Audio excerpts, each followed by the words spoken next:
Now, earlier we spoke to agricultural economist Wandile Sihlobo from AgBiz, who warns that meat inflation could remain elevated despite slowing inflation.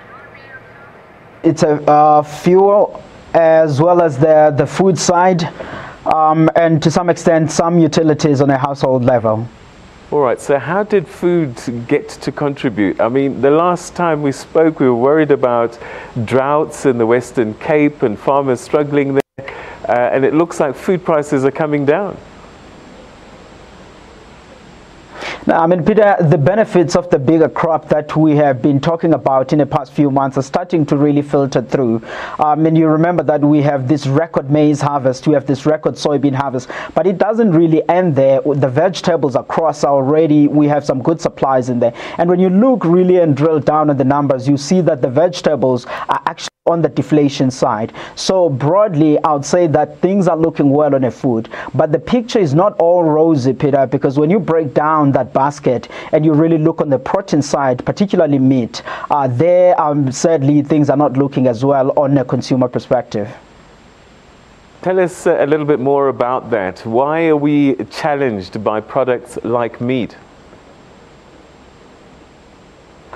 You remember that last year we had the drought and we pretty much slaughtered a lot of our cattle then. And at this time around now, we are starting to make sure that we are restocking our cattle. And even if you were to look at the numbers, I mean, South Africa is still slaughtering roughly 16% less cattle than that they were slaughtering last year. So in part, that is one of the things that is boosting up the meat prices. But it's not really ending there, because when you look at the poultry side of things, we are hearing about the avian influenza, and obviously by far as June we were already starting to see the impact on that side, and I think that is filtering through, and that's what is lifting meat prices at the level that we are seeing. And it's even worth noting that when you look at that meat inflation, it's pretty much at the higher level, around about 14.4%, and that's the highest level we've seen. The last time we've seen that number was in December 2011. So that just shows how things are looking on that side. And it pretty much surprised us, because on our side we were expecting a printing which is around about 13.5, and I think that the numbers went up more aggressively than we thought. All right, so this is the fourth month now that this inflation has stayed within the Reserve Bank's target range.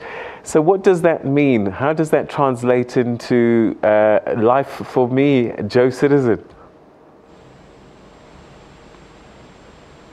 No, I mean, look, broadly, this basically shows that things are getting a little bit better than they were last year. Prices generally around the economy are increasing, at least at a relatively lower pace than then. And I think for the implication broadly for the economy, this suggests that people could, to some extent, increase their spending, given that at least now it's no longer as expensive as what we were seeing last year. So I think broadly, this is one of the good things. And for the Reserve Bank or anybody else, I guess then that gives them a room, because obviously the target that you were talking about, 3 to 6%, they look at that, and I think everyone will be looking with interest to see what decision they take on the rates later on around about September, or later on in the year around about November. But I think these levels are pretty much comfortable, and when we look more broadly around all of the factors that push inflation, it looks like things will remain fairly well, with obviously the currency being one of the key risks that could pretty much change the picture if we start to see some volatility on that front.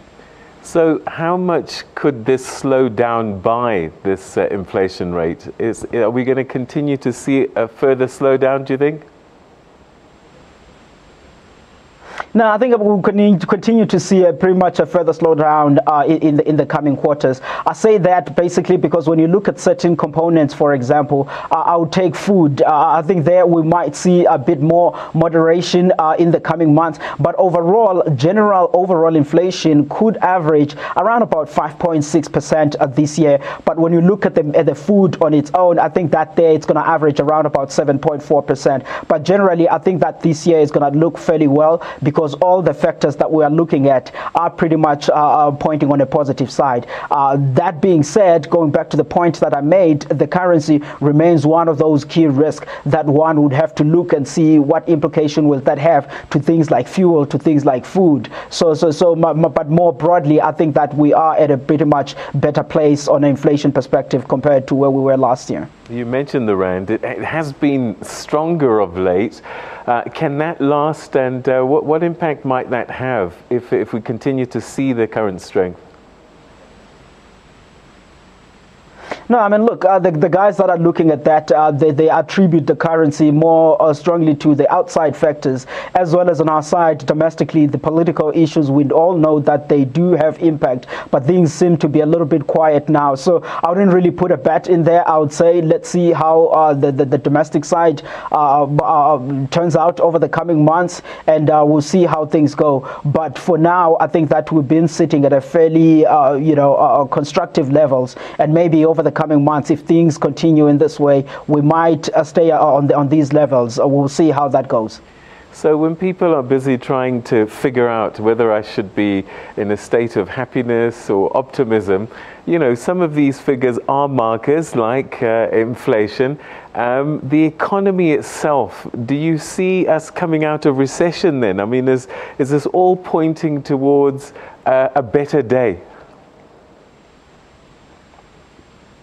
No, I mean, Peter, I think that on the economy side, given that we were pretty much down in the last quarter and we've been receiving some good numbers here and there in some sectors, I think that the view when we go to the second quarter, it could be some bit of a recovery there.